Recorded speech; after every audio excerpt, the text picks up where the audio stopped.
ચાલો સીધા જ વાત કરીએ ગુજરાત હાઈકોર્ટની આવનારી મોટી ભરતી વિશે. કેટલી જગ્યાઓ? પૂરી 560. અને આ આંકડો હવે કન્ફર્મ થઈ ગયો છે. જી હા, આ કોઈ ગપગોળા નથી. ખુદ વિધાનસભામાં સરકારે આ માહિતી આપી છે.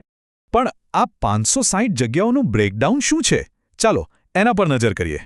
જુઓ, સૌથી મોટો હિસ્સો ગ્રુપ સીમાં છે.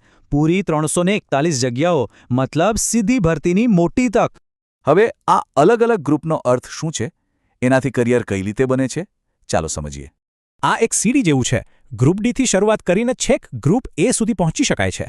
પણ સવાલ એ છે કે આમાંથી કઈ પોસ્ટ પર સીધી ભરતીથી જોડાઈ શકાય? આ રહી કેટલીક મુખ્ય પોસ્ટ્સ: ડીવાયએસઓ, બેલેફ, સ્ટેનોગ્રાફર, આસિસ્ટન્ટ અને બીજી પણ ઘણી. આ તો થઈ પોસ્ટની વાત. પણ હાઈકોર્ટની જોબ કેમ આટલી ખાસ છે? શું મળે છે એમાં? પહેલી અને સૌથી મોટી વાત છે માન મોભો. હાઈકોર્ટમાં હોવું એ જ એક મોટી ઓળખ છે. એટલે કે સારો પગાર, પાક્કી નોકરી અને સમાજમાં માન, આ બધું જ એક સાથે. ઠીક છે, બધું સમજાયું. પણ સૌથી મોટો સવાલ, આ ભરતી આવશે ક્યારે? વિશ્વસનીય માહિતી પ્રમાણે મે-જૂન 2026ની આસપાસ આ ભરતીની જાહેરાત આવી શકે છે. હા, આ એક અંદાજ છે. કદાચ થોડું આમ તેમ થાય, પણ તૈયારી માટે આ ટાઈમલાઈન પાક્કી ગણો.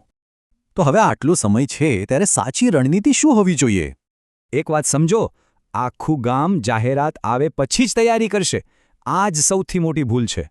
રાહ જોશો તો ભીડમાં ખોવાઈ જશો. અત્યારથી તૈયારી કરશો તો બીજાઓથી 2 કદમ આગળ રહેશો. તો શું તમે આ સુવર્ણ તક માટે તૈયાર છો? નિર્ણય તમારો છે.